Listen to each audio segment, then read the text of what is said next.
What is going on, ladies and gentlemen? Welcome. It is now episode 20 of the All Pro Joffos. Glad to have you with us today. It's your boy JP here alongside me, as always, Country K. And joining us today, a friend of mine. I've known him for a little while now. High school, he was at, what was the name of that, your hip hop group? I forgot the name of it. It was called No ID. There we go. No ID. These guys were the shit back in high school. Had all the ladies all over them. Justice had dreads at the time, long ones too.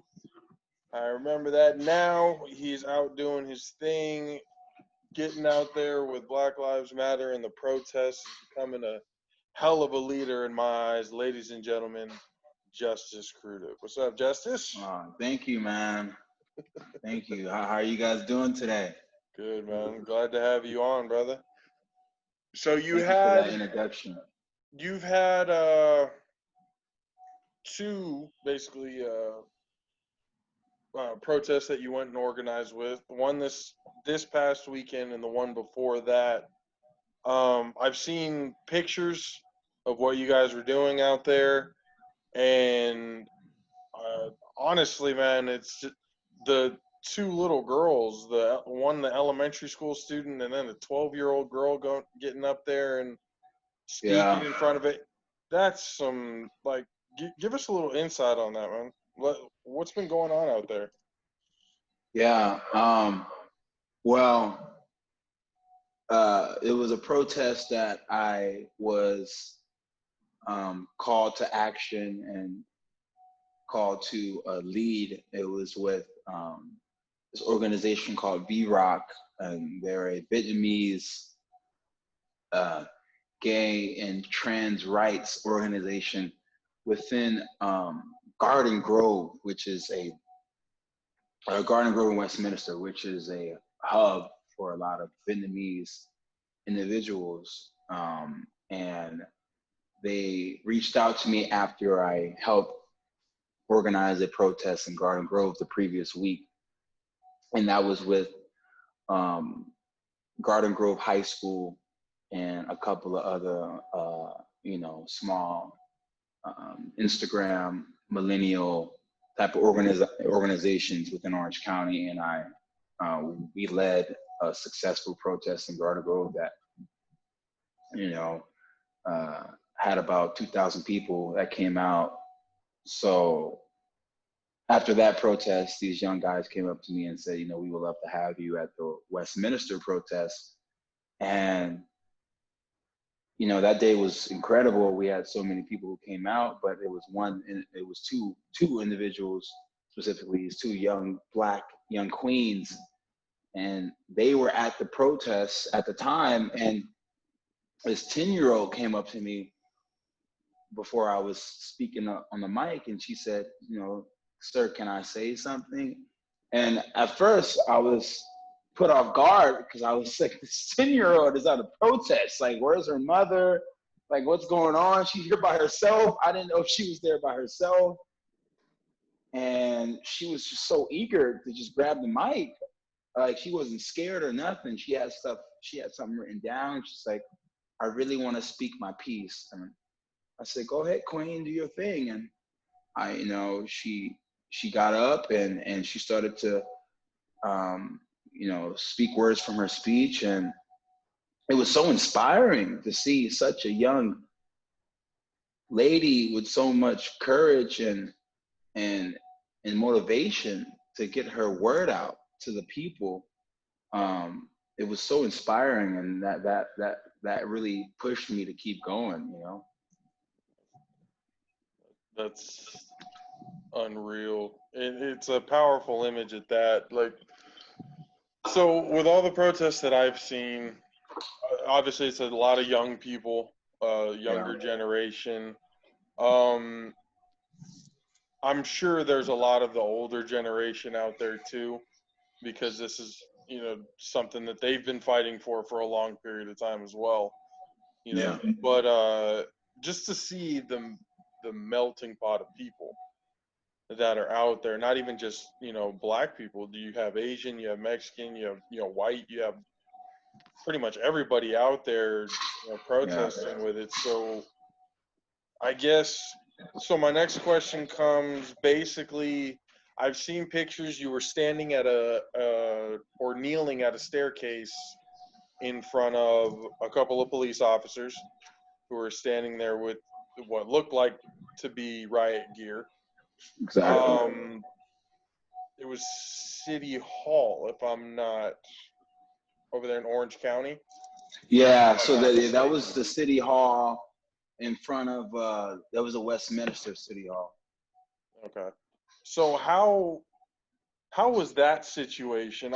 Were people nervous? Were people on edge? I mean, come on, you got to figure that that's at least in the back of some protesters' minds that one or Yeah. two of these cops are going to lose their shit and just do something unthinkable. So I mean, I'm sure it resonates in the back of everybody's mind. What was the feeling like when you guys got to that point? Yeah. There was a lot of tension walking up to the police department, and there was a lot of suggestions from different individuals within the core group of organizers that they were suggesting that we kneel in front of the police department. Some suggested that we don't kneel, like some of the organizers within the group that I was associating myself with. They suggested that we don't kneel because they feel like that's not powerful. They say, some of them said, why are we continuing to kneel and continue to kneel in front of the police? That's showing that they're superior. So there was a lot of it was a lot of conflict within even the protesting group that what should we do? And finally, I just made a suggestion that we go to the police department and then I kneel in front of them. Like nobody else has to do it. It doesn't have to be a consensus that the rest of the protesters kneel. But I wanted to show that we come with peace and we're not there to cause any damage. So I took my own precautions, and I didn't tell nobody to do it with me. I just decided that I was going to go past the police line, because in the picture, there's no police line. You guys don't really see the police line, but they had a huge police line all like wrapped around City Hall, and behind City Hall is the police department. So they had even more police officers right behind City Hall. So there was a full line of police officers. The chief of police was right there on the left-hand side. And that's who I was trying to speak to. And I kept trying to call the chief of police to come down to shake my hand, but nobody wanted to come down to shake my hand. So I finally crossed the police line, which many suggested not to do. And I was like, okay, they're not going to shoot me in front of all these people. So I was like, if you're going to shoot me in front of all these people, do it. I literally said that, and I crossed the police line, and everybody held their breath as I did it. And I just took a knee, and I said, I'm gonna stand right here until one of you come and shake my hand. I'm just asking for one of you to shake my hand, just to show some type of diplomacy. I'm here. I'm being kind. We're not causing any havoc. I'm taking a knee, so you, as a man, can come and just shake my hand. So I stood right there for about 3 minutes, like on one knee, and I had one officer. He came down and he shook my hand. I don't have an image of that. I think the other photographers do, but he came down, he shook my hand, and then that's when I got up off of one knee and I went back over the police line. And then I had another officer or another bystander come up, and after she seen that, I guess she had some encouragement, and she said, well, if he can shake his hand, why can't another officer give me a hug? So she asked for a hug.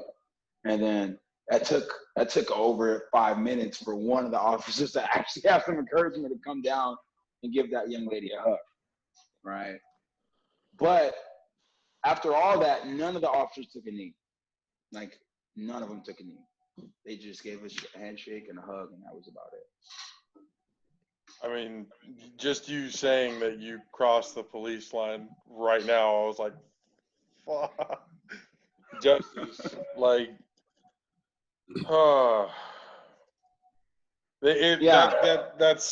it's insane to think about, because I'm sure everyone in the crowd was going, they just might. Some of them may have been thinking you're standing there saying, if you're going to shoot me in front of all these people,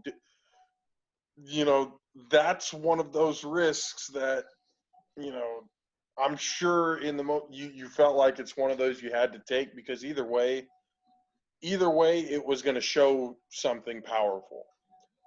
Thank God nothing bad happened to you. Like, I'm so happy that you're still here, and, nothing bad happened to you at all, and everything went peacefully. It's a shame that they didn't, do more than just a handshake and a hug. But, man, it's insane to think about, man. It really is insane to think about. And the thing is, I think at that moment, I was fed up with most of the instances of police brutality that we've been seeing so much in the media. And, that was like my 7th protest at the time. Like, and, previously I was tear gassed in LA, like the week before by, LAPD, and, and one of my friends got shot by a rubber bullet. So I was just like, at the time I was fearless. Like, I really didn't care at the moment. Like, I seen it happen. I seen protesters get tear gassed. I was in the midst of it. So I was fearless. I was selfless, and I wanted to see if the police department was actually going to use their riot gear that they were so equipped with, like, just on one individual, because I already been tear gassed. Like, what's the worst they can do to me? Like, I'm just there asking for a handshake, right? And so I think I wanted to show some type of selfless act, so individuals could see that if you begin to be fearless and be selfless, that can progress and move the movement forward, because we can't move this movement forward if people are just selfish and fearful, because that's what the police want. They want this level of hysteria. But so yeah, I definitely try to inspire others to do the same. But I mean, I know some other people wouldn't do that. So I mean, hey, it only takes one person. You know what I mean? Yeah. That whether it had been you, whether it had been someone else, it just so happened that something told you, you know what, I got to do this, and you took that step to do it. So that in itself is powerful enough. Right? You have, honestly, maybe you have some sort of idea, but honestly, man, what you're doing right now, you're gonna go down in history. Your name will be down in history. Thanks, man. As one of these people who was helping. Honestly, even if I have to keep putting it to my kids myself, I will make sure that your name is being said, because honestly, man, that's one thing that I haven't seen a whole lot of in the media. A lot of people, obviously George Floyd, Breonna Taylor, Ahmaud Arbery, everyone who has passed away, but more people aren't talking about the people who are leading these. Obviously, you have the athletes, the professional athletes who are out there walking with the people and stuff, but not a lot of people are putting the names out of the organizers. The people are actually setting everything up to be able to do these things. And honestly, I think those names should be out there more. So, thank seriously, you, brother, I'm honestly, your name will go down in history one way or another. I promise you that. I And I appreciate know that. everybody else who's helping you out and who's doing things with you, they will be as well. I appreciate that. I really Okay, do. you got any questions for him? Uh, yes, I want to ask. When I had to get off last time. Um, did you Yeah, hear? welcome back. Oh yeah, yeah. Sorry about that. Did you hear much about that? The whole Alabama stuff with the KKK, saying that they're gonna pretty much kill every black person they see if they took down like a specific statue and stuff like that. Um, I didn't hear that. That's recent? Yeah, that was the day that we was. Last Thursday, I believe. Yeah, it was the day I found out about it. I might have found out about it like 30 minutes before we started recording. Yeah. That I think that statement is just it's just a, I mean, it has some validity to what's been going on with all the hangings, because I don't know if you guys know, but there was a hanging of a young brother by the name of Robert Fuller about 3 days ago in Palmdale, California. And then right after that, a day ago, there was another hanging of an African American male in Atlanta. So these are not isolated events. Like, these are strategic, intentional events that are happening. Lynchings. Right? Exactly. These are lynchings, and supposedly they're saying they're suicide, but suicide attempts by these brothers. But I think these are not isolated events. These are happening strategically to want to deter the movement and put some type of hysteria around us continuing to push the movement forward. And by the KKK making that statement, I think they're trying to sway people from going out.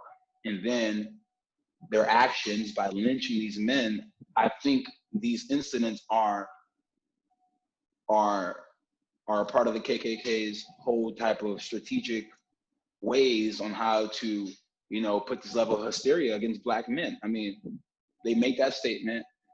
These 2 black men found lynched 2 days later. I mean, it's a correlation, but I don't think it's going to stop us. I think it's just going to, put more fuel to the gasoline in a way.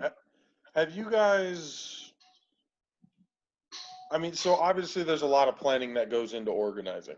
When it goes into protesting with, over 1,000 plus people at a time, there has to be a lot of planning that goes into it. Do you guys plan for something like not just police, brutality with tear gassing and batons, all that, but do you guys like prepare for possible, white supremacists that might come out there to go against you guys, like people who, anti-protesters with their own weapons? Because obviously we saw their protests with, being locked down, not being able to get a fucking haircut. They were willing to go down with an AR-15 for that. For something like this, especially with a lot of the videos that we've seen, a lot of these, racist white people are not afraid to come out and do something like that. So do you guys plan for situations like that? And if you do, how do you go about combating something like that? Yeah, well, we have de-escalation techniques that we go over in our meetings, like a week prior to the protest. So we have assigned peacekeepers in every protest that we organize, and these peacekeepers are separate from the chant masters, which are the individuals who actually lead the chants, and they're separate from any other type of national national lawyer guild assistance, because we have lawyers at each one of our protests, Right. just to make sure that any type of individual is protected and their rights are not infringed if the police warrant a search on somebody and they don't have the correct type of warrant to do that. So we always make sure that we have lawyers present for those protests. But we do have de-escalation techniques that every one of our peacekeepers are trained on before we have a protest, so they can recognize any type of agitators and they can totally de-escalate them without ever having, any type of issue with the protests and having other protesters see them and, yell at them and curse at them. So the agitator can get more vilified, and that makes the protest. It totally messes up the whole protest if that happens. So we strategically have peacekeepers to handle those people, so the protest could go smoothly without any other people trying to vilify that agitator. Because if you don't have people to do that, then you have other people in the side of the protest that see that and they get distracted, and then that agitator is basically accomplishing their goal. They're distracting the whole mission of the protest, and that's what they want to do, right? So we try to have the peacekeepers handle that. For example, at the last protest we just had this past weekend in Anaheim, we had a agitator. It was a white male who came, and he was an old white male, and he had a sign, and he said, I'm a white male, I'm an old white male, and I'm discriminated against in America because I'm old and I'm white, and I wanna have something to say. And he was very fired up, and he was like, I am discriminated against too because I'm an old white male. And he was like screaming on the top of his lungs over our speakers, and a lot of people started to boo him, but our peacekeepers, took him off to the side, spoke to him, and then 10 minutes later he left. So I think every protest that we try to organize, we make sure we plan for agitators and peacekeepers and make sure that they have the proper training to be patient with those people and to talk to those people so they can leave without any other protesters getting agitated or giving them any attention or anything like that. So I've seen a few photos and a few articles where groups like Black Panthers are joining peaceful protests, basically as their protection, against anybody else who would try and threaten the protest. Much like the white supremacist groups, when they go out with they have people protecting them. With Black Panthers go out and do the same. Would that be an option for you guys? Like, especially going into certain areas where you're probably going to have hostile, anti-protesters coming in. More than likely, they probably will have guns. With them. It may not be an AR-15, but it, concealed carry, whatever it may be. Have you guys ever thought about reaching out to a group like the Black Panthers for like maybe not so much protection, but to show that you guys are just as strong as they are? Yeah, we never thought about reaching out to the Black Panthers because we already had a good base of individuals that who volunteered to just de-escalate those problems through nonviolence or through non-tactical tactics in a way. Without brandishing any type of firearms, we have individuals who are there that can de-escalate individuals without any type of technical techniques.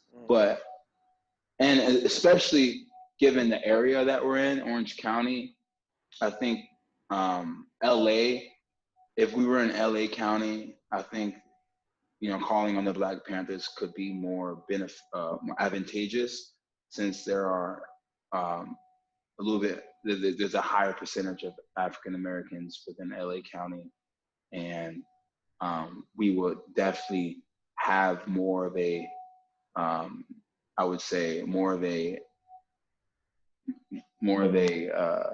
issue with agitators. But you'd be surprised. As I've been organizing protests in Orange County, we haven't had a lot of issues with agitators, like messing up our routes or threatening any type of protests. We had only one issue with an agitator coming to a protest and trying to, shout or ruin a route that we were on. But I wouldn't say it wouldn't be much of an issue, given that Orange County is such a dense area, and we have a lot of individuals who are already de-escalating these agitators through non-tactical techniques. Okay, anything else? I don't have anything. Pretty much hit all my all the questions I had. I didn't have many. At some point, we got to put our questions together so we're not asking each other. Yeah, so it's fine. It's fine. But so what are the plans from here on out? Obviously, this isn't something that can happen for a couple of weeks. A couple of things change here and there, and we just kind of forget about it. This is something that needs to be consistent. Needs to For be. sure. We literally need to see a full, complete 180 by the entire country for something like this to end, because it's been too long. It's been too long. It's too frustrating. Yeah. It's for guys like me, and I know Kay gets frustrated at seeing a lot of the things that are happening right now. Me, it just my blood boils at some of the crap that I see these people say. Yeah. It's just little stress balls or something, but so from here forward, what's the plan? Are you guys planning everything for the next few months, or is it kind of going week by week? Well, right now, it's going week by week, and we've been talking with different types of organizations throughout Orange County and LA County to come together and to have just one strategic unit to tackle issues surrounding the divestment process of the police departments. So as of right now, we're trying to organize a coalition of different types of progressive movements within Orange County. And I just created, I'm in the process of creating a nonprofit organization, and it's called the OC Justice Initiative. And what we're going to do with the OC Justice Initiative is that I'm just going to try to give all these little organizations and progressive movements that have been created from the recent passing of George Floyd. They have been created to organize and protest. What we're doing is we're gathering all these organizations and we're going to put them into one type of organization so we can further galvanize the rest of the community of Orange County, North County, South County, all the way to LA County. So all of our demands and all of our solutions are basically, all aligned. Because as of right now, there's a lot of different groups that are organizing and planning. And over these past 3 or 4 weeks, I've met with so many different individuals who need assistance here, and I met with so many other individuals that need assistance in LA. So what we're trying to do now is maintain, of course, what's the word? Maintain, I forget the word. I think it's anonymity in a way, so we can make sure that individuals are not, I would say, gleamed as the head contact, because there's been a lot of issues of, you know, activists being targeted since we've been organizing. Like one of my colleagues was targeted at their work. You know, I guess their identity was revealed and they've been getting threats now. So we're trying to make sure that there's a level of anonymity in a way, so we can have only one organization that is the face of all the protests that are going on throughout Orange County. So at this time, we are planning to do that. And then once we do that, we're all gonna make sure we have a template to all go to city council meetings, and, you know, city of Orange, Anaheim, all the way down to Laguna Beach, Laguna Niguel, Mission Viejo. So we have one strategic template that we can all, you know, steal from when we go to these city council meetings to talk about the solutions on how the money that we are demanding to divest from these police departments, where these funds and these money should be allocated to, right? So I think that's the second option, is making sure that we're all on the same page when we go to the city council meeting, so they don't have a error or a hole to dig if one individual is requesting something else other than, you know, other than what's on the template, right? Yeah. Because I think they're waiting to see a hole in a crack of what we're trying to do to totally, you know, disassemble everything. And so that's why we're trying to keep it extra tight and organized, so they don't have any reason to say that, you know, we're not strategically thinking about it. Have you guys been talking with other groups around the country? Because I got to admit, I had thoughts about it. I even had a dream about it the other day. No pun intended. But at some point, I'm thinking there's got to be another March on Washington. At some point, where the groups from, you know, all the groups from all the different states and stuff like that, pretty much everyone comes together and marches on Washington, to go and basically get done what's been lacking this entire time. You know, so given with the president that we have right now, it's one of those scary things, like what'll happen if something like that happens. If another, you know, mass crowd of millions of people, you know, show up on Washington's doorstep to protest for change. You know, for this president, it's a scary thought. Any other president, I feel like it could be a possibility, but with who we have now, it's just, I feel it's necessary. I feel like it's something that needs to be done, that it's gonna be done.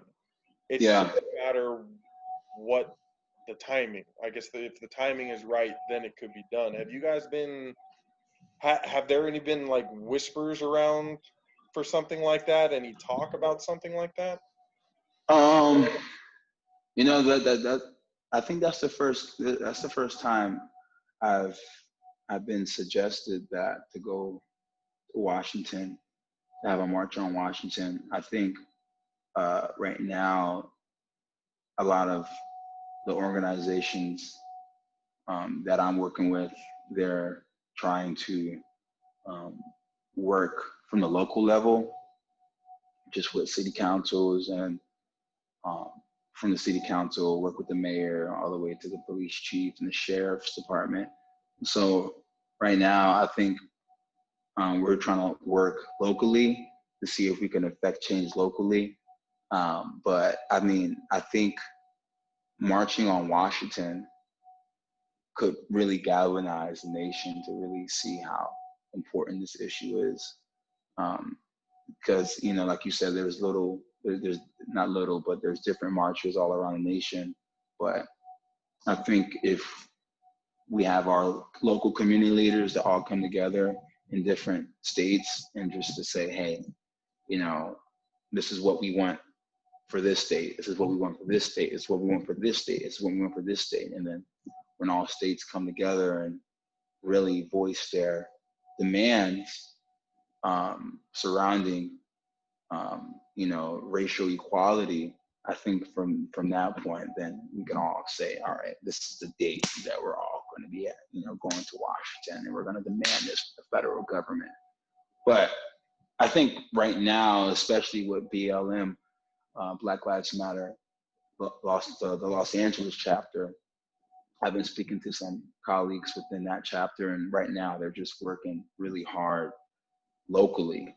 And once they find that they have some type of progress locally, I think that's going to motivate the rest of California and the chapters of California to say, okay, let's do this and let's go straight to Washington.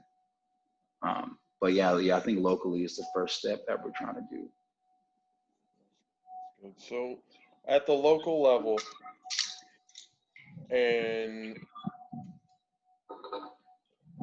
so at this point, you guys are basically spreading all through Southern California. A lot of Northern California is getting it to San Jose, Sacramento. Sacramento, I've been seeing here, it's tense. It's tense. It's really tense. Some days you have problems. Some days you don't have problems. You know, and everything's okay. But it being the state's capital, you get a little bit more, you know, this is where the governor lives, basically. So this is where you're going to get basically all the big questions.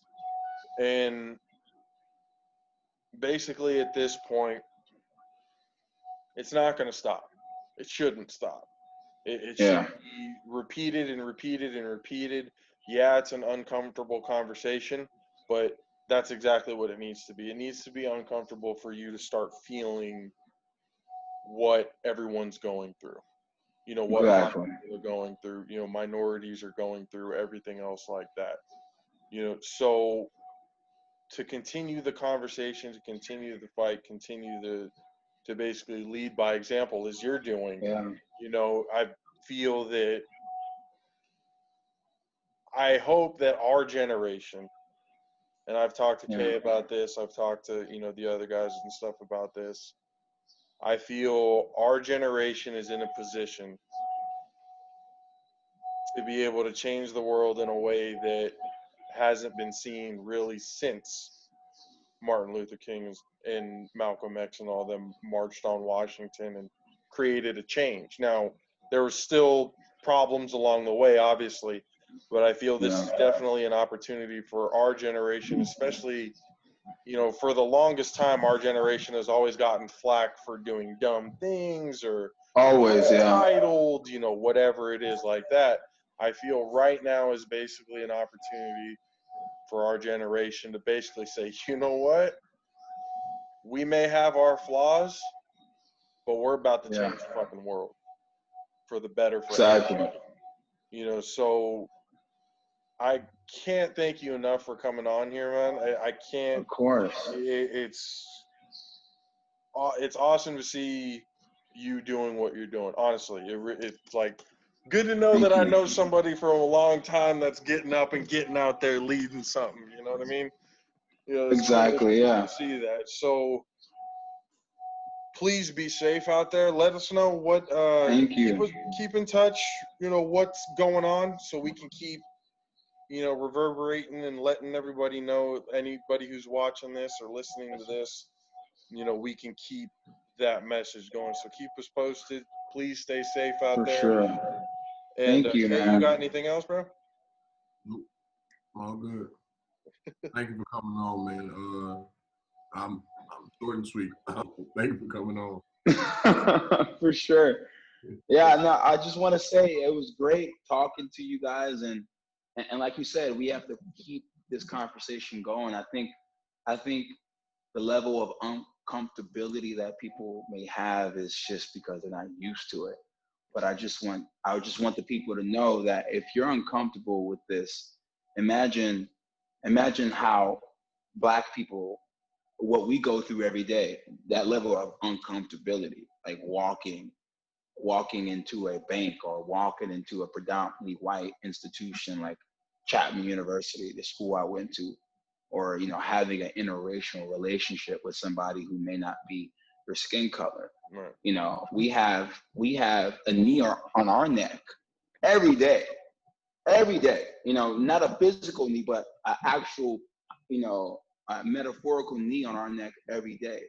And all we're asking for you is to embrace this level of uncomfortability just for a second, just for a minute, to have conversations, because the level of privilege that you may have, you have that instance of cutting off that TV and not watching that documentary and going back to your normal life. But we don't have that privilege as Black men. We don't have that. We can't just cut it off and say, yep, we're good. No, we have to deal with this uncomfortability every day. So I suggest to all your viewers and people who may not be Black,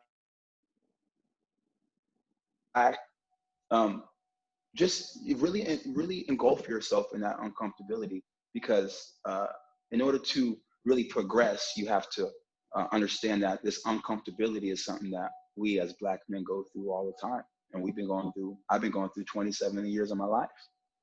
So, yeah. Strong words, brother. Well, thank you again for coming on. At some point later on in this whole thing, we'll hope to have you on again. We'll get an update on everything. Oh, heck yeah, man. Let's do it. Because, again, man, you're going to go down in history one way or fucking another. Thanks, man. I'm going to make sure of it. I promise you. I appreciate that, brother. Ladies and gentlemen, Justice Crudup. Thanks, Justice. Appreciate you, bro. No problem, man. I hope to see you guys soon, okay? Absolutely. All right, peace out. What's going on, everybody? Welcome back, episode 21 of the All Pro Jaffos. Hope you guys enjoyed that interview with Justice Crudup. So, as you can obviously see, we're in different shirts. Brother E's joined us here today. It's a little bit farther down the line. We'd had that interview with Justice a few days ago. Because that was the time he was able to do it. Now it is Monday, June 22nd of June. Yeah. So since we had that interview with Justice, a few things have happened during the week. Myself and DJ Matsticks went out on Juneteenth to go and protest out there in Rockland. He's not here right now to basically explain what happened, because he was the guy who organized the whole thing. It went well. There's no problems, really. Obviously, there were some mixed reactions to the protest. There were a lot of people honking, doing good jobs, saying good job, thumbs up, all that stuff, fist up, everything like that. And then there was obviously the Trump supporters who went by and giving the finger and putting thumbs down, waving the flag outside of their truck. A whole lot of negative shit, yet they wouldn't pull over. A couple of them came around a few times. One lady actually pulled up with her two sons in the car wearing Trump t-shirts, pulled up to the first corner, and they didn't say anything. Actually, one of the kids looked scared as shit. She peeled off and took off. Well, about 5 minutes later, here she comes again, pulling around, this time on the farther side of the turning lane. And then her boys were going out doing this and all that other kind of stuff. So it just goes to show you how chicken shit most of these people are. Instead of coming out to maybe talk to us, which we were, more than willing to do,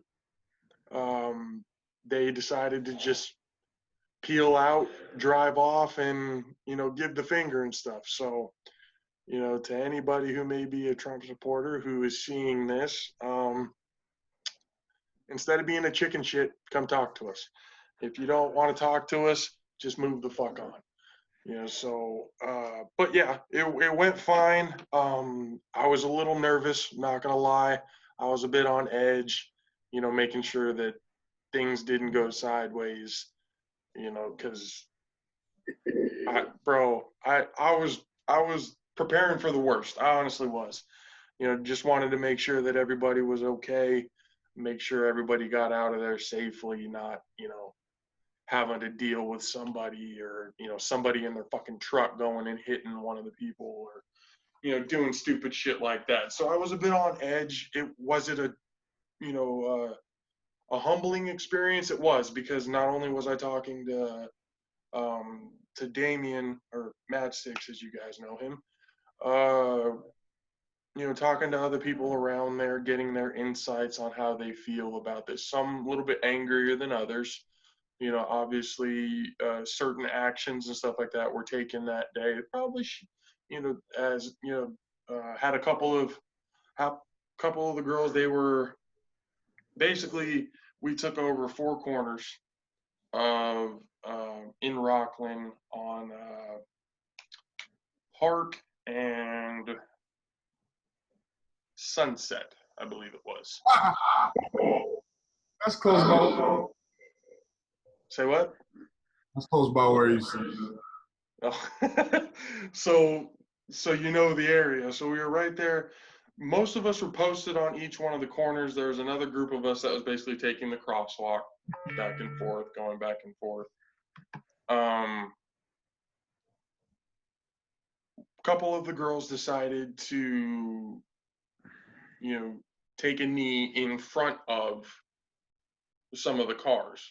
I mean, they obviously had the green light and and the stoplight, everything like that was on their side. It's not like they were stopping traffic technically, but we had one lady who was against them doing that for more safety reasons. Because you never know, doing something like that, although we interpret it and look at it as, they have all the right to do it. It's peaceful. They're not doing anything wrong. Somebody else in the vehicle could look at that as a threat. Oh, they're blocking my way. They're not going to let me go through whatever, and take them out, which is not something that we wanted to happen. And Matchsticks made that very clear that, it's definitely a possibility of something that had to happen, because there was a peaceful protest in Roseville a few days prior to that where something like that actually happened. So like I said, we wanted to make sure everybody was safe. Yes, I was on edge. I don't know about everybody else, but I was definitely on edge the whole time. Just wanting to make sure nothing popped off, nothing, went crazy. But for the most part, it was a good time. Hot as hell, but it was a good time. It was good being out there, on the front lines, basically seeing the different type of people who would come by and, say thank you or honk and kept going and, things like that. It was pretty cool to see all that. You definitely got to see a few faces who you can tell they were uncomfortable. You can tell they weren't happy, but again, none of them wanted to. A couple of us had signs says, if you disagree, pull over and let's talk. But nothing happened. Obviously they just, kept driving away. It's real easy to talk a bunch of shit when you're driving away. So just let that go, and it is what it is. But since then, a few things have happened. Bubba Wallace, if you guys don't already know, Bubba Wallace is African-American NASCAR driver who helped push NASCAR to ban the Confederate flag from pretty much all NASCAR events, which NASCAR did end up doing, which, hey, I didn't think they were going to end up doing, but they did. They're all behind Bubba. Today, there was a noose found in Bubba Wallace's garage. Obviously, that's a hate crime. Obviously, that's somebody who wants to get under Bubba's skin. But all sides prevailed because before the race took place, Bubba Wallace's car was pushed by the rest of the group. Basically, all the other drivers came up in support of Bubba, pushed his car to the front of the line to start off the race, which was pretty powerful. It brought Bubba to tears, that's for sure. Marlon Humphrey of the Baltimore Ravens actually waved the green flag to get the race started, so that was pretty cool. But obviously, you had the Trump supporters, Confederate flag supporters and stuff like that. One flew over and did the whole Confederate flag flyover, saying defund NASCAR, all of that type of stuff. Obviously you're going to get backlash, especially in NASCAR.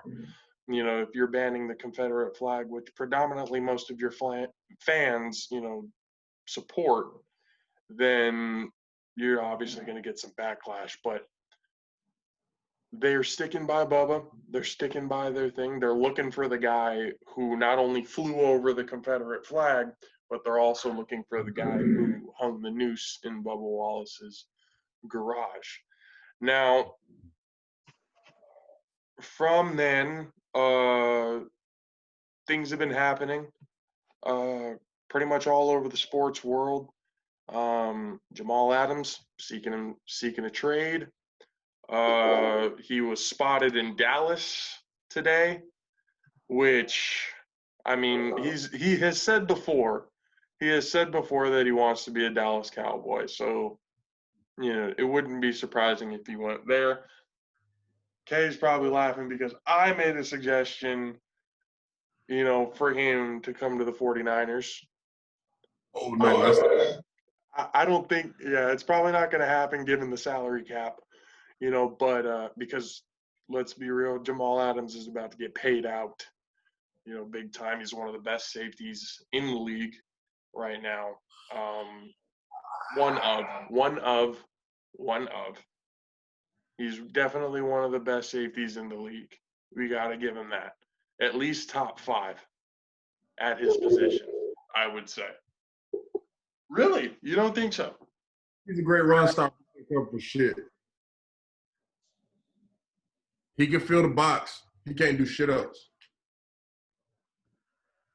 I mean, that's basically what you ask a strong safety to do, to be a thumper, to be a guy, to be a run stopper, to be, Yeah, but he's trying to go to Dallas, and the NFL's turning again. It's getting more and more pass oriented, So now they're gonna have him up high. Like he's gonna have to learn how to cover somewhat. Like if your strong suit is filling the box, and you catch a team like my Bucks.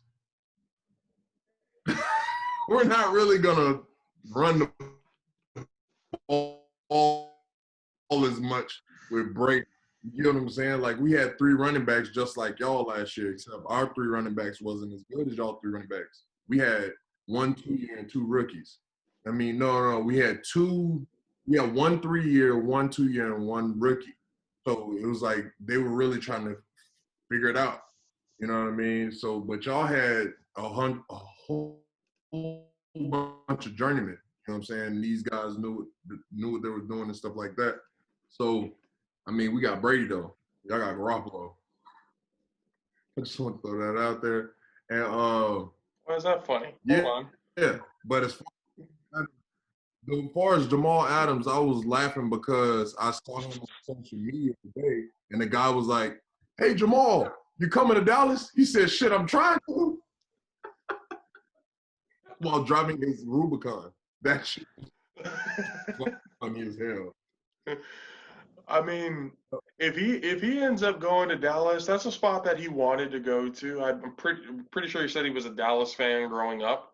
So so that's a thing for him. If he goes to Dallas again, good for him. He got what he wanted. He wanted out of New York. That's definitely not a situation he wanted to be in. So if the Jets want to keep him though, they're trying to sway him, to keep him on their side, but chances of that happening, I don't know. We'll see what ends up happening with him. But Jamal Adams, I think.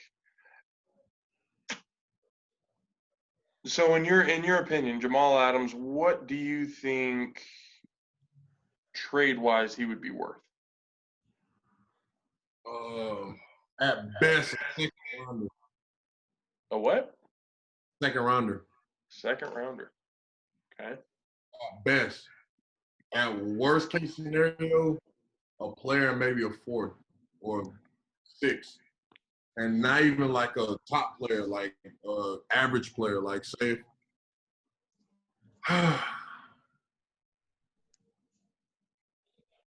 let's put it like this. Your safety right now that you got the 49ers, which I don't even know their names. Like yeah, exactly. So question marks at your safeties. Didn't y'all just draft a safety or corner or something?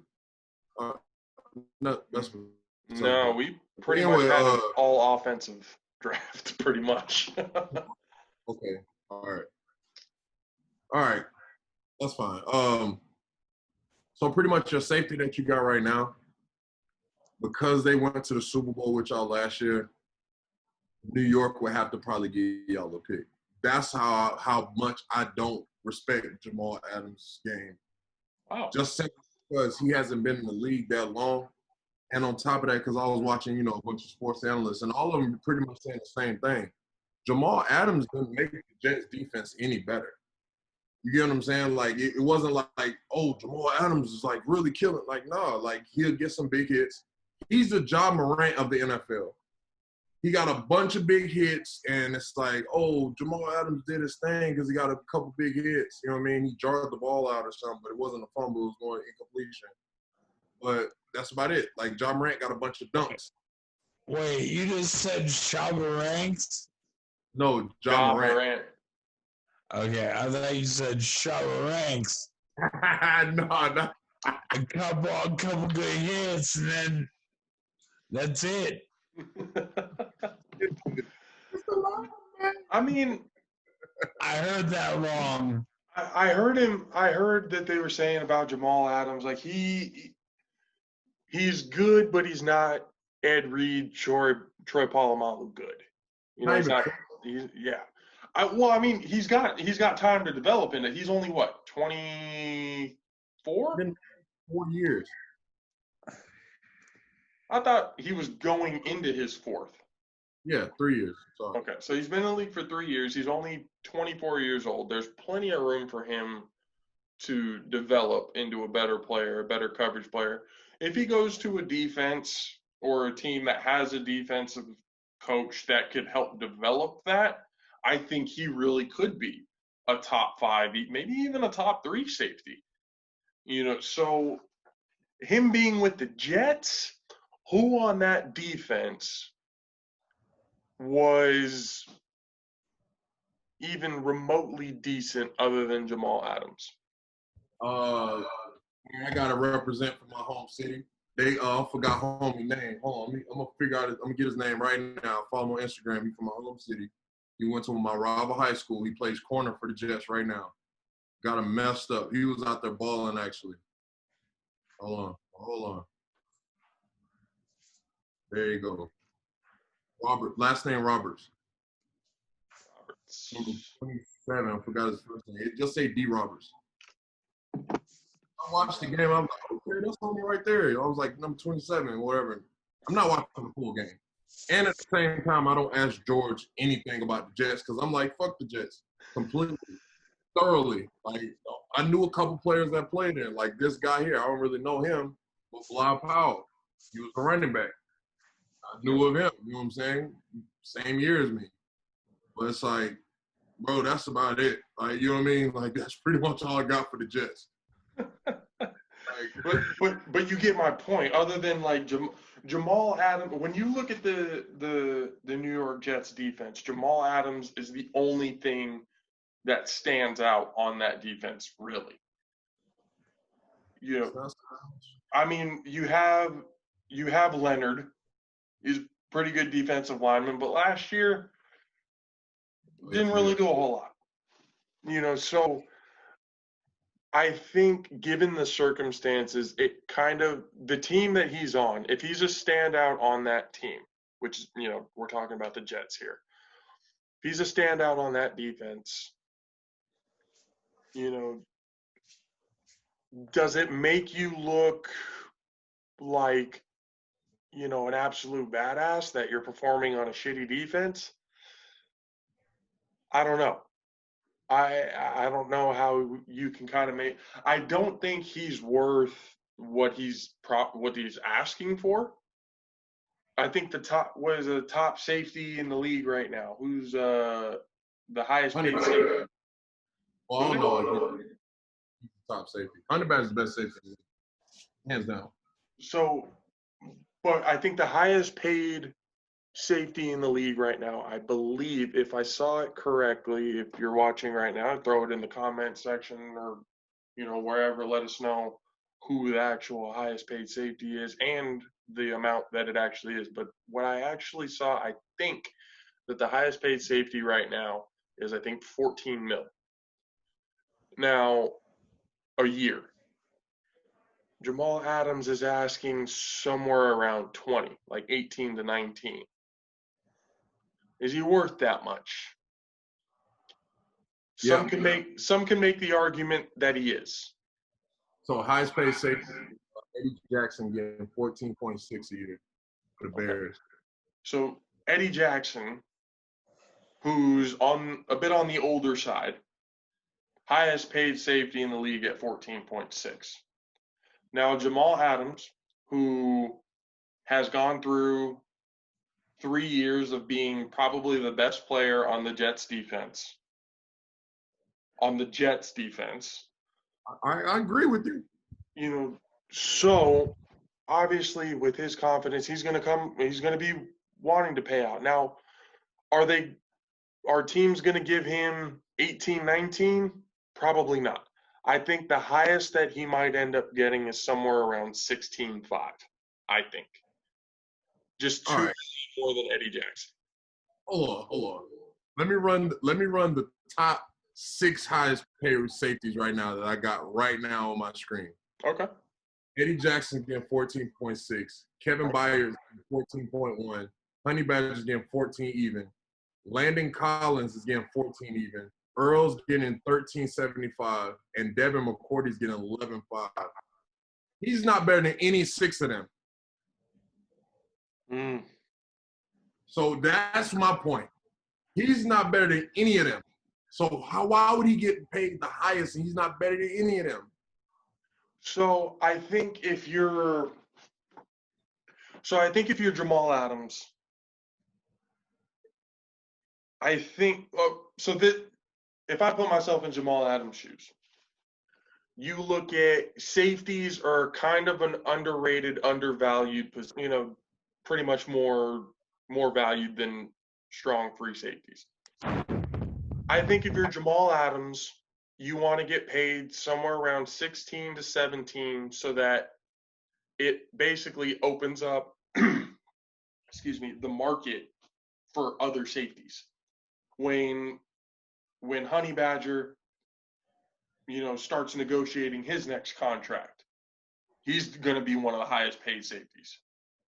he's worth probably, 18, 19, maybe even 20, depending on how, production and everything else like that.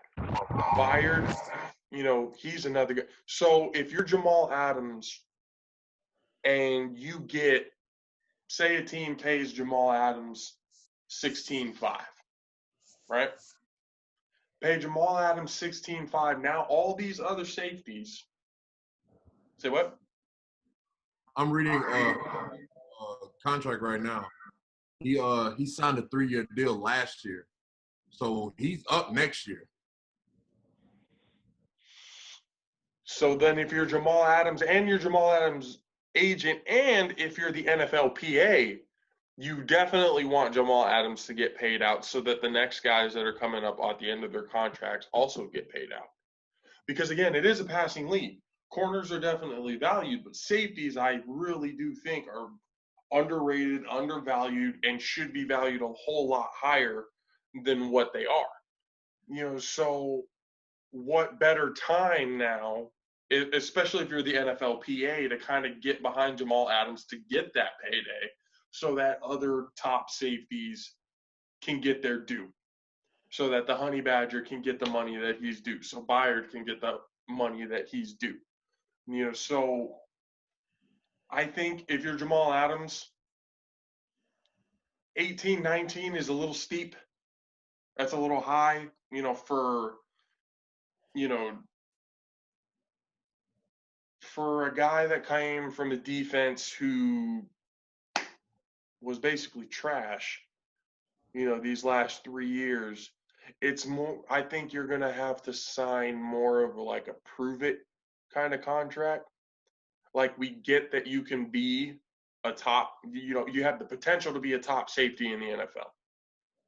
Given the right team, the right circumstances, he could be. He could develop into a top safety. By the time he turns 28, 29 years old, given the right defense, hell yeah, he could be the top safety in the NFL. So, if you're the NFLPA, if you're Jamal Adams' agent and you're Jamal Adams, not only are you looking for a payday for yourself, but he's got to realize that the payday that he gets is going to set the tone for the rest of the safeties that are coming up. Because a lot of these safeties like Honey Badger, like Byard, these guys that are coming, into their contract years, or whenever it is they do come into their contract years, going, I put up more production than Jamal Adams, and he got paid, 16 this or 17 this. So I'm going to want to get paid 18, 19, even 20, defensive lineman, rush edge type money. So like you said, it is a pass driven league. It's very rare. There's only a handful of teams that are basically run first. You got the Ravens, you got the Niners, and I guess you could say the Pittsburgh Steelers. Pittsburgh. I was going to say, you could say Pittsburgh. You could say Cincinnati this coming year. They're not just gonna have Burrow throw 50. Yeah, I was going to say, now Cincinnati's going to be fucking hucking and chucking the ball damn near everywhere now. With Joe Burrow. I think so. With Joe Burrow, yeah. I think they're definitely going to give Mixon some love. But I think, well, who knows? Maybe in Joe Burrow's first year, there'll be a little bit more run heavy for him to kind of get the tempo of the game, and then, kind of go from there. But as soon as Joe Burrow goes into his second, third, fourth year, whatever, they're going to be airing it out. Yeah, I have no doubt about that at all. So Cincinnati, I guess right now you can say is a pretty run dump, but they're a shit team, so I guess I don't really count it. I'm talking about good top tier playoff teams who are, run heavy, style of offenses. Like I said, the 49ers, the Ravens, the Steelers didn't make the playoffs, but they are mostly every year in contention. And they usually always have a good run game. So and that's just at the top of my head, only 3 teams in the entire league that run the ball predominantly. So, um, so yeah, when bring that all back, you only have 3 teams in a pass-driven league. You're gonna want not just corners, but you're gonna want safeties who are top tier, and a lot of these safeties who are getting paid, you know, as low as they are, you know, at this point in the next couple of years, I think there's going to be a real influx of um, safeties either being drafted or being highly touted in free agency. So we'll see how it goes, but I do think Jamal Adams will probably be that stepping stone. What are you laughing at? Like I said, I'm editing right now, and so I'm going back and forth from RP to the Juneteenth celebration I just had in my house, and some of the pictures got me laughing because it was also one of the guys that does the podcast. His birthday is on the 20th, and we, Juneteenth / his birthday. And like right after he blew the birthday cake, we just started wailing on him, man. They got pictures of him in the fetal position, like just like holding out. Just getting his ass. Yeah, damn, y'all keeping the high school tradition for real, huh? Here's the thing: you get Lakers until you're 25. You just turned 24, so yeah. Good thing I'm 28, because goddamn, somebody will punch me on my birthday. They're getting fucking socked. I'm telling you that right now. I gave them 2 good ones, and then the other 2 guys just came in and just started wailing on them, and I was laughing the whole time. That shit was so funny. It was so funny to me. My bad. Go ahead. That was good. But yeah, Jamal Adams, I think, is he asking for too much? Yeah. But is he going to be the next highest paid safety? Yes, but only because the NFLPA wants to, get other safeties their due, their money, I think. Obviously, that remains to be seen, but we'll see how it goes. In other news, where was it? What was it? Oh, yeah. So, Australian Football League, or better known as rugby, that's been going on lately. That's been pretty entertaining to watch. I mean, I've only been seeing highlights because I don't feel like waking up at 5:30, 4:30 in the morning to watch rugby. But I mean, a lot of people are watching it. I like the sport. Um, I think the NFL can probably learn from rugby when it comes to like tackles and stuff like that. Safe tackling, because a lot of people, obviously, when you have pads and you have a helmet on, you're a little bit more reckless, in hitting, which leads to concussions, which leads to injuries. I think if the NFL kind of took um, more of like the form tackling aspect and stuff like that of rugby, you might be able to make the game a little bit safer. Um, but yeah, rugby's been going. NASCAR obviously has been going. Um, but I'm actually interested to see if now I want them to survive. I want them to survive because you're talking about people's livelihoods here. Guys who've been racing and stuff like that their whole lives. That's how they make their money. By all means, if that's how you make your money, get your money. Especially with what they've been doing, standing behind Bubba Wallace and everything like that. I want to see NASCAR succeed.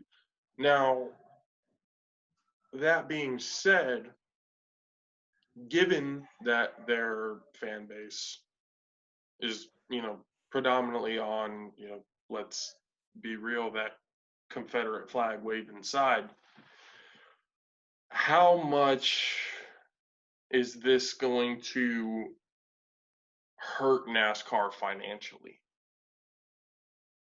I'll say the first 5, maybe 6 races. What the fuck? First 5 or 6 races is gonna it's gonna affect them a lot. That's my opinion. But then once because everybody misses a sport whenever they leave it. Like, regardless if you just don't have the yearning to play for it, it's like you still miss certain things about it. You know what I mean? So now to the casual fan, they'll miss having that same routine they always had every race, drinking their natty ice, because that shit is horrendous, and I feel like that's what they're drinking watching NASCAR races. Bud Light, if you know, Coors Light. Water. Natty Ice. I haven't had natty ice in over 8.5 years. Yeah. Keep it that way. You're not missing anything. I know. Ultimate shit. Oh, I think the last time I drank natty ice, I think I got ruled on by the cops. And me and my friends started a mosh pit in the middle of the street. Jesus. We were a bunch of skateboarding hoodlums. hilarious. Hang on a quick second, guys. Sure. All right. But yeah, so yeah, it's we'll definitely see I mean where NASCAR goes. You know, Bubba Wallace has the support of all the other racers behind him, which is, you know, pretty obvious after the actions that they took today. So that's cool. I hope they succeed. You know, I hope they don't get basically financially fucked to the point where they have to, you know, either go bankruptcy or whatever it is. You know, so we'll see what ends up happening. But other news in the NFL, Dak Prescott decided, all right, I'm going to sign my franchise tag. So he signs his franchise tag today. Now, I think we both kind of agreed that he probably should have done this a long time ago. He should have signed that franchise tag just to be able to see how well he meshes with Mike McCarthy and everything else like that. You know, him asking for fucking $40 million a year, Jesus. And they didn't even make the playoffs last year. He choked last year. And he's still asking for $40 million. It's amazing to me. I guess you can call it a bias against the Cowboys or whatever it is. I think Dak Prescott is a good talent. I don't think he's as elite as people say he is. Because if Ezekiel Elliott isn't having a good game or isn't on the field, Dak ain't doing shit. Like, Dak's doing nothing. And he proved that basically all last year. If Zeke was out on injury or if he wasn't in the game, they weren't winning. You know, plain and simple. That offense revolves strictly around Ezekiel Elliott. Now, with him signing the franchise tag,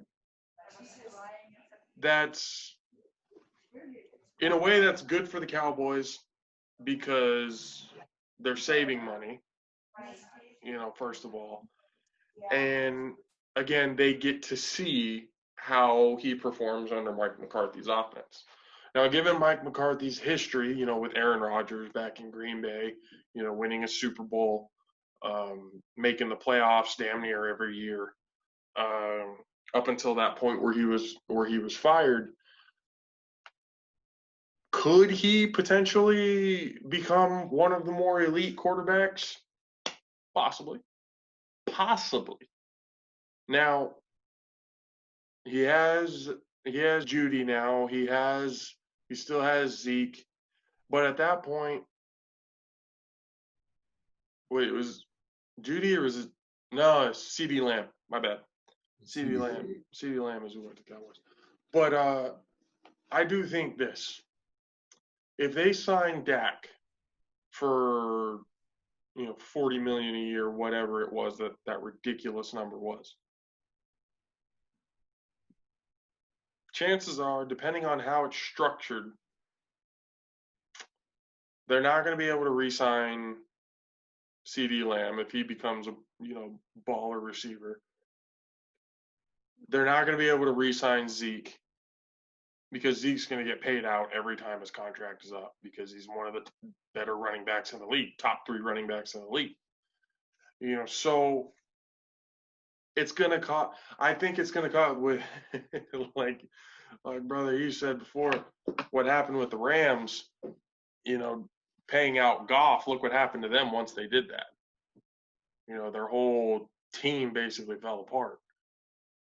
So, and that's one of the things that I think in the next CBA that comes up in 10 years, they should put a separate salary cap for quarterbacks. I think they should do something like that. They have one salary cap to be able to pay out, you have this much money or whatever, be able to pay out your QB if that's what you choose to do, or a free agent, whatever it is. And then you have the other salary cap to be able to take care of the other players. Because way too often we see quarterbacks perform, they get paid out, and then seasons after that, they don't go anywhere. Why? Because they can't pay a receiver. They can't pay a running back. They can't pay an edge rusher, a linebacker, an offensive tackle. They can't pay anybody because they don't have the money to do that because they're paying quarterbacks, $100, plus $1 million for their contracts. So I think in the next CBA, they should definitely put a salary cap. Maybe even do it. I don't know if you can restructure a CBA before like that 10-year period is over. But if they could, I think that's something that they're going to end up doing next, because I'm going to be very interested to see when the Chiefs pay out Mahomes. They're going to pay him over $200 million plus. Yeah, he's going to retire a Chief, and they're going to pay him $200 million plus. So I will be interested to see once they do that with Mahomes, what's going to happen. Are they going to be able to keep Tyreek Hill? Are they going to be able to keep Travis Kelce? I don't know. So, we'll see what ends up happening there. But for the most part, again, it's something that remains to be seen. It's something in the NFL right now that's definitely going on, ladies and gentlemen. I'm sorry about the technical difficulties. Apparently, I cannot record or do any type of Zoom call in the room that I was in, so I came back here to the living room, and apparently everything is back on track for the most part. I think a little laggy on my side. I don't know if you guys see me clearly without any lag, but There's some. there's some lag to it. Okay. Not much.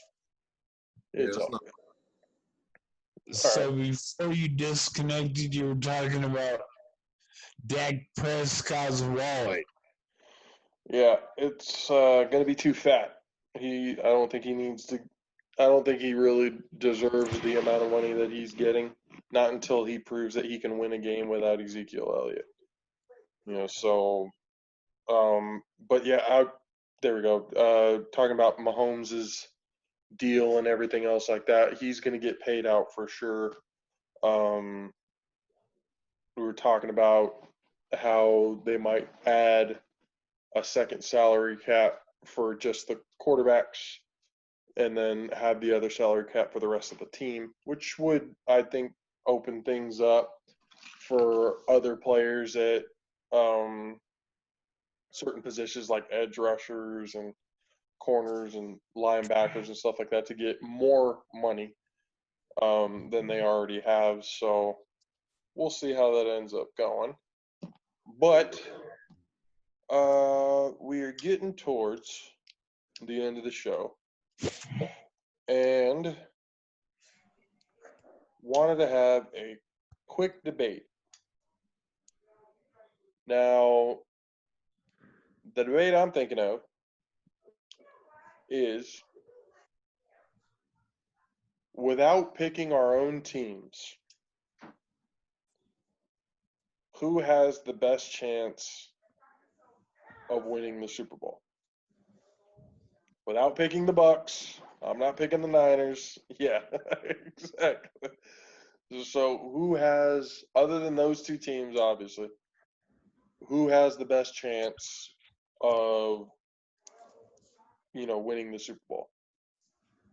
All right, so you're asking me to lie. Okay. Yeah, pretty much.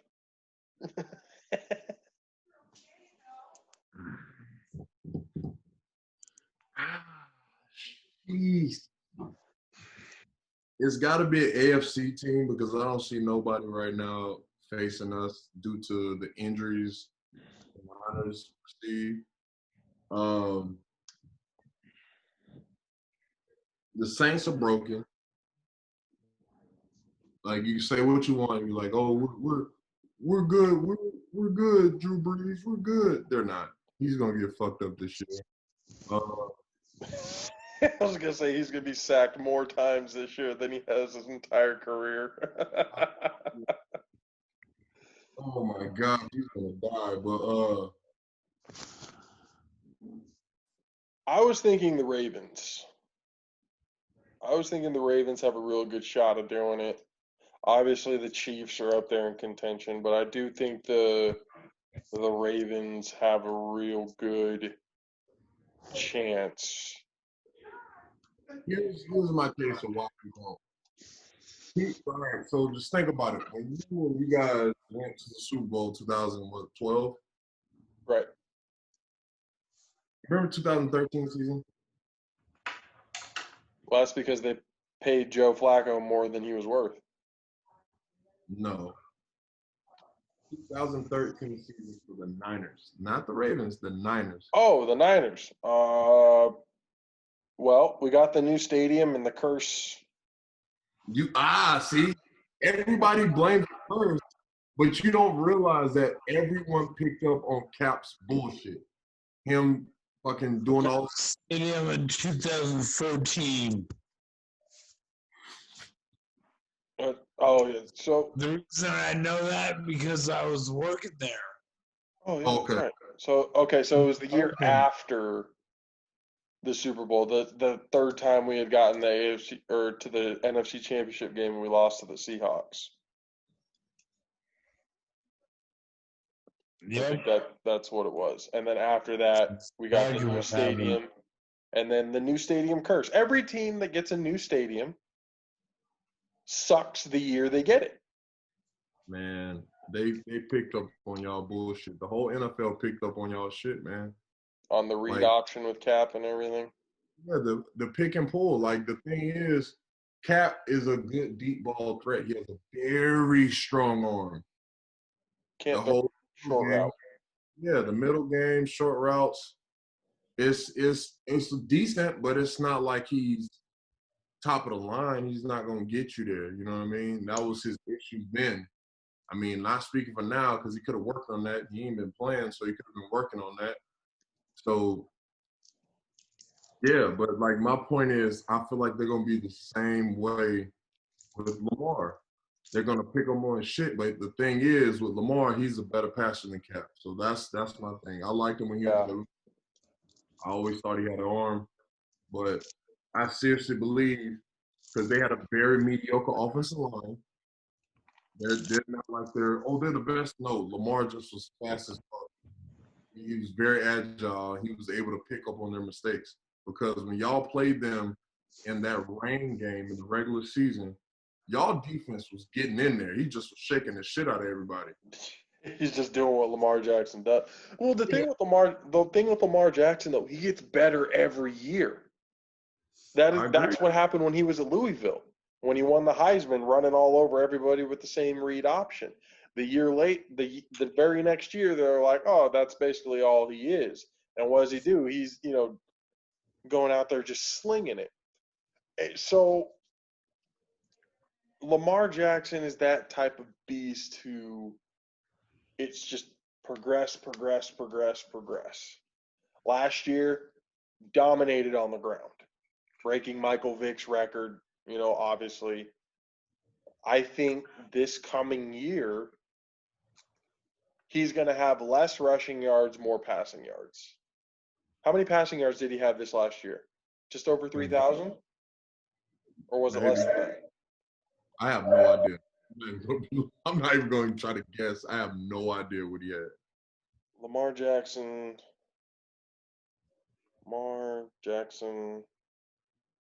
passing yards 2019.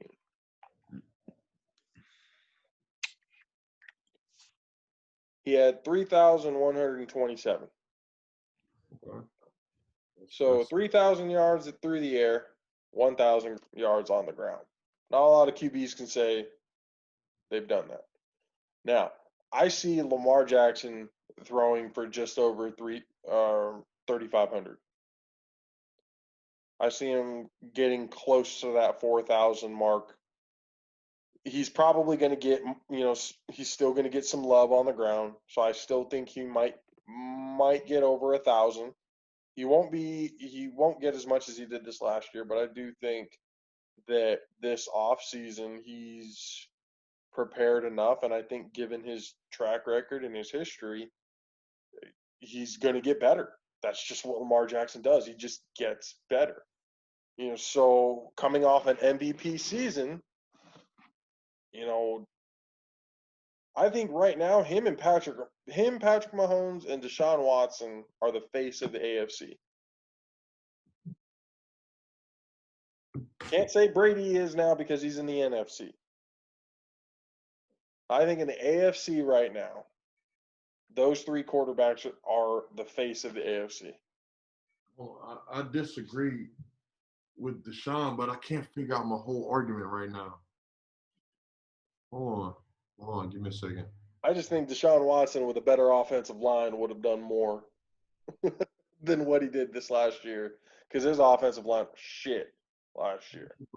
The guy that actually carried him when he was a baby and fed him with the bottle and put him to bed at night, and DeAndre Hopkins. I mean, not Denard, but DeAndre Hopkins. Yeah. Yeah, he's not there. That's right. Yeah, I don't know about that one. So I don't blame Deshaun Watson for that. I blame fucking O'Brien for that.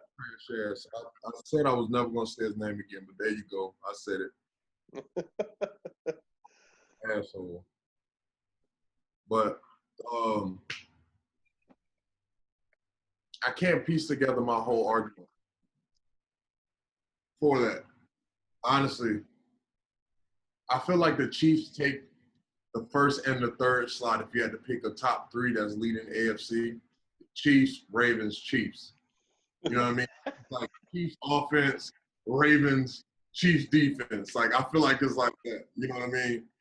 Or just the Honey Badger itself. But I would really say the Chiefs defense is average. Yeah, it's Honey Badger. Yeah, they're very average, but again, they have Patrick Mahomes. So it's they can basically do whatever the hell it is that they want. They can give up, a big lead because they're just going to get it right back.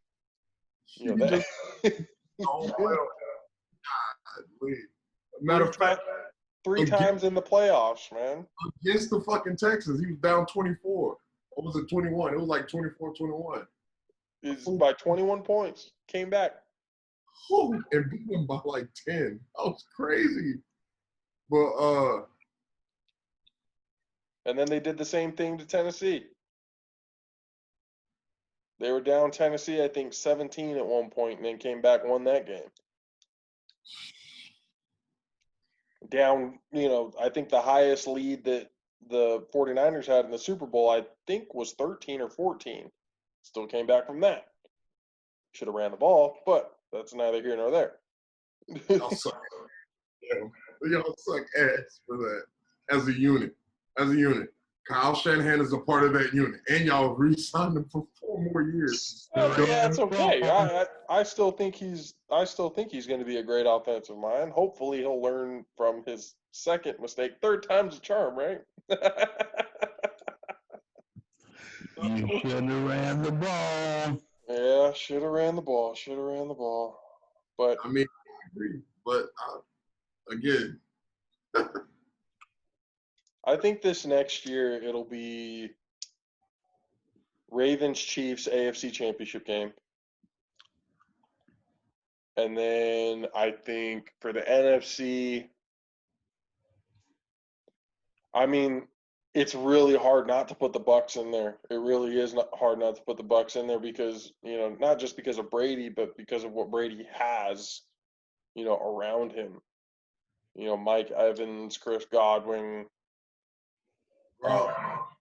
O.J. Howard, Cameron Brate, Ronald. You guys just picked up a really high tier offensive lineman in the draft. Fuck, I forgot his name. Cat from Iowa. Tristan, what's his last name? I forgot his last name. His first name is Tristan, and then we just got Vaughn in the third round, which is a big ass steal, the receiving running back from Vanderbilt. And we just stole another receiver in the 5th round. And we also got a mini Wes Welker already on the roster. And this is what I've been saying to you for years, that Jameis Winston is pathetic. He is so terrible. He's so terrible. I love how every show you have to take a dig at Jameis Winston at some point. We soon would call him up. I think we can literally go back straight to episode 1 all the way until now. And literally at some point in every single episode, there has to be something said about how trash Jameis Winston is. Can't stress it enough. But I do think, I guess you call it bias or whatever you want, but I do think the 49ers right now are kind of, like, if you look at the cap room and everything else like that for next year, the players that are going to be up for free agency and all that, I think this year is kind of a Super Bowl or bust type year. So for the AFC, I see the Chiefs and the Ravens. And for the NFC, I see the Bucs and the Niners. Now, who makes the Super Bowl after that? We'll debate that when the time comes. I'm telling you, I'm seriously telling you, if Aaron Rodgers doesn't do that old man shit, you don't make it to the Super Bowl last year. And I seriously believe y'all not making it this year. If the Packers defense didn't give up 200-plus yards to Raheem Mostert, they might be having a difference. But I had been saying it pretty much all last year. I think the Packers defense was so overrated. I mean, highly overrated. Not against y'all, but against y'all. That's when Aaron Rodgers did that old man magic. When he but that's Aaron Rodgers. He's on the offense, not the defense. Yeah, but their defense wasn't doing shit. Russell was killing, and then I think Russell made a mistake, or like somebody made a mistake or something. It was like something happened, but it had nothing to do about Green Bay's defense. And then they started playing well after the mistake happened. They just capitalized on that shit.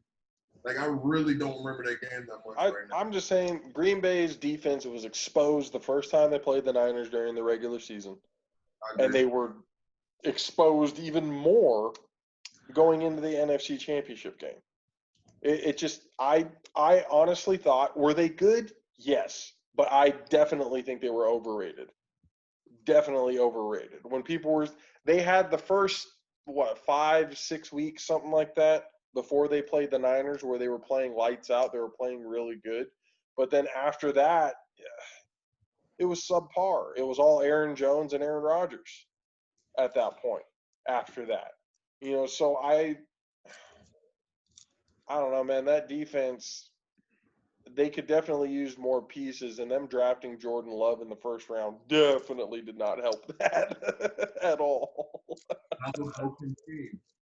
That's another broken team. That's what I'm saying. So it's like they drafted a quarterback and a running back. You gotta remember that. They drafted another running back. That's what I'm saying. That's another broken team. So I don't. If they weren't trying to actively get Aaron Rodgers to go to another team, they definitely were by drafting the way they did.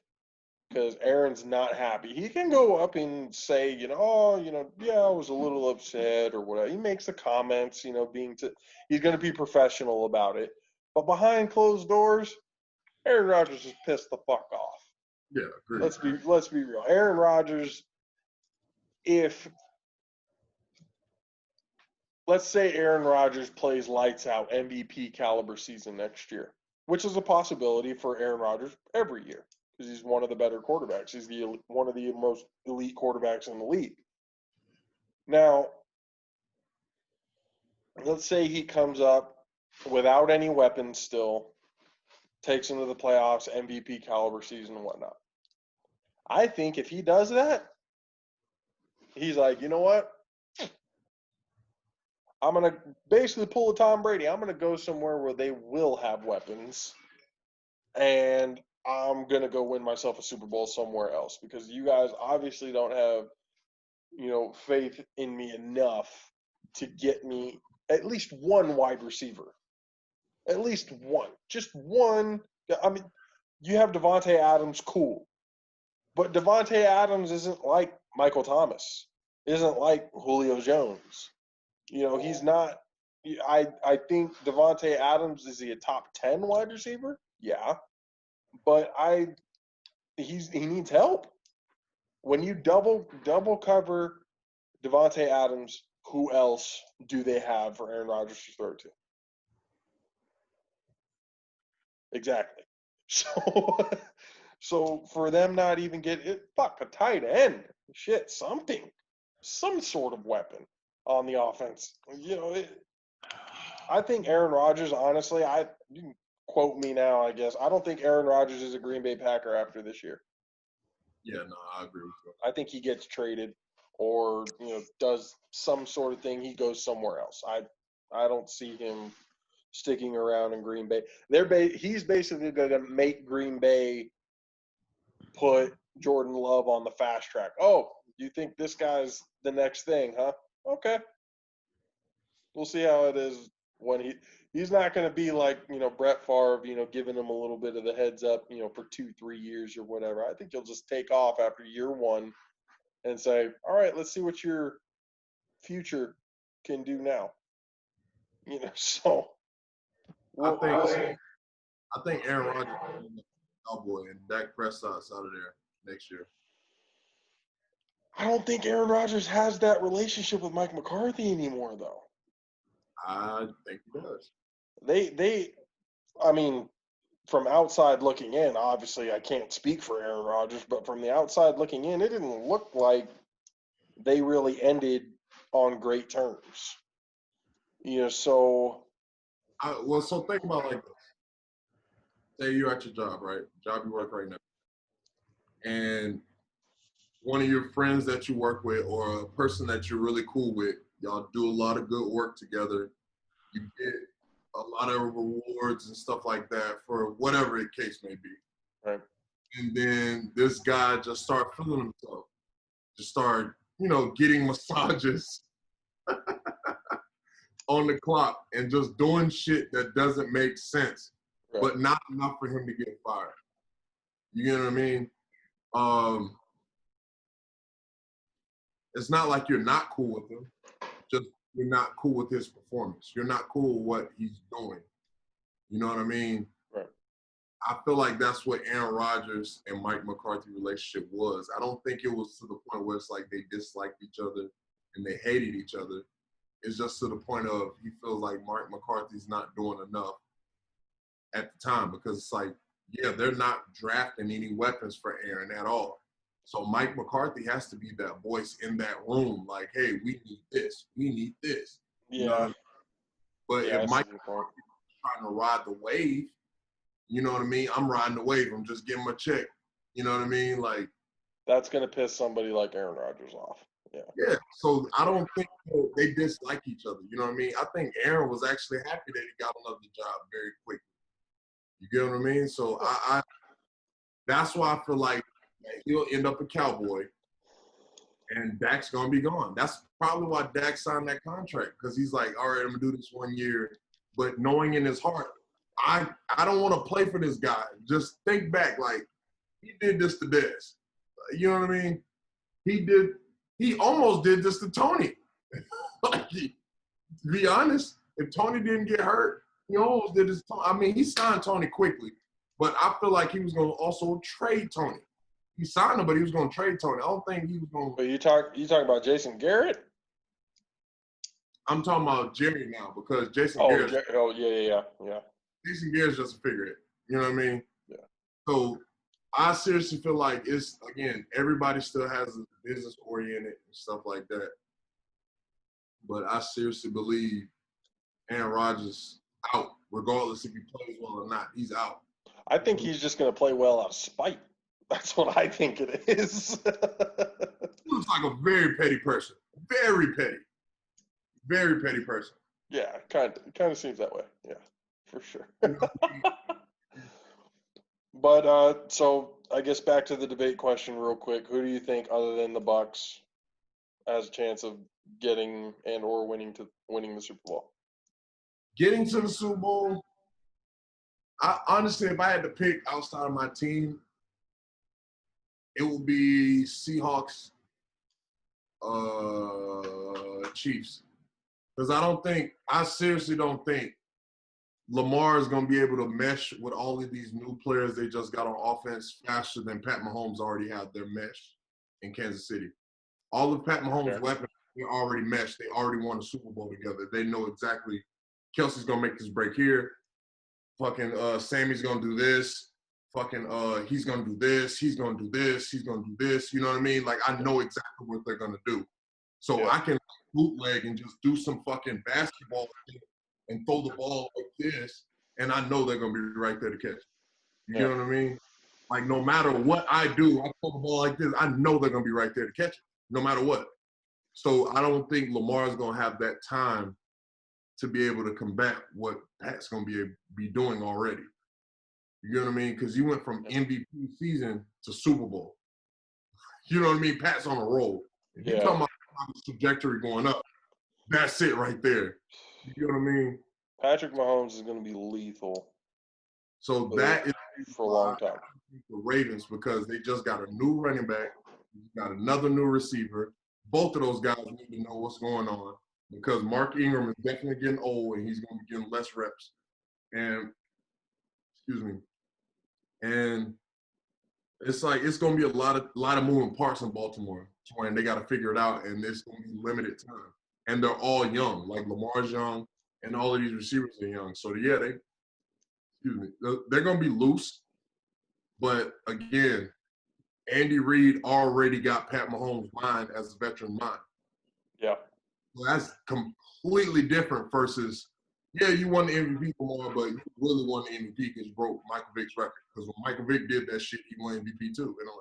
So, like, that's really why you got that shit.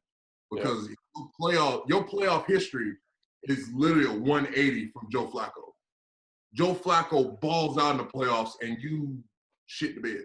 So that's my whole thing. I don't think Lamar is going to make it there, even though, again, he's from the state. I support everything, you know what I mean? Florida to an extent, but Pat Mahomes, man. Pat Mahomes, oh my gosh. Another different animal. Yeah. I still think I'm going to go with, if I'm not picking my own team, I think I'm going to go with the Ravens, because, like I said earlier, I do think Lamar Jackson's just going to get better. And that's just history history speaks for itself. That's constantly what he's done since college, since he got to the NFL. He's just done nothing but getting better and better and better. So this next year, I think he's going to do well. Will he beat Patrick Mahomes? Remains to be seen. Remains to be seen.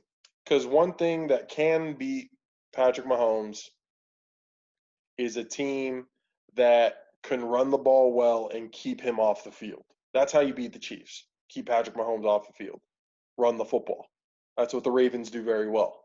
So, and then with getting the new running back, I think that's actually good for Mark Ingram because it takes a little bit more stress off of him, and it just opens things up. You got basically 2 running backs that you have to worry about now, including Lamar Jackson. So it's kind of like 3 running backs that you got to worry about. Hollywood Brown, I think, is going to do well this next season. Mark Andrews is a beast of a tight end, and Lamar Jackson loves throwing to his tight ends. So, again, I think Lamar Jackson's just going to get better, and I think this next year, if you're looking at the AFC, I think the Ravens are going to be a hell of a team to have to face. They're giving defenses nightmares now, so we're definitely going to see how that goes. But, ladies and gentlemen, thank you so much for joining us again. Episode 21. Again, we hope you guys enjoyed the interview that we had with Justice. Enjoyed the second half of the show. Again, go to Twitter at the Jaffos AP, YouTube, Predator Bros Productions, Facebook, Instagram. You know the deal. Go check it out. Like, subscribe, follow, share. Do everything that you guys got to do to get this thing off the ground. We are getting traction. We just got followed by the Run It Again podcast. Who has Ron Pitts and Mike Martz, 2 pretty good names in the NFL, in my opinion. So we're going somewhere at least. So we'll see where the next few episodes and stuff like that takes us, but I'm really excited on the trajectory that we're going. So help us keep that trajectory going up. So for myself, for Country K here, for Brother E, for Justice, who you guys just saw a little bit earlier, for Mad Sticks, for EA Rocco as well, who didn't join us today. All Pro Jaffos. See you guys next week. Later. Peace.